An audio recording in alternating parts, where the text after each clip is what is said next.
આજનો મારો વિષય છે અવાજ જે છે એ કેવી રીતે ઉત્પન્ન થાય છે. તો એના માટે આપણે બે નાનકડી પ્રવૃત્તિ કરીશું. મારી પાસે એક કાગળ છે. આ કાગળની પટ્ટી છે એને હું બરાબર વચ્ચેથી આજે વાળી દઉં છું આમ, અને એની બે બાજુ વાળી દઉં છું એટલે આવો ટી આકાર બની જાય છે. જુઓ કાગળ આ રીતે ટી આકાર બની ગયો. હવે કાગળને હું બે આંગળીની વચ્ચે રીતે રાખીશ જુઓ, અને હવે હું ફૂંક મારીશ તો ધ્વનિ ઉત્પન્ન થાય છે અથવા તો અવાજ ઉત્પન્ન થાય છે.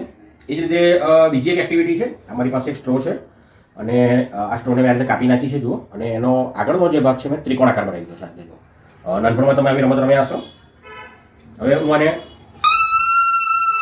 ફૂંક મારું છું એની અંદર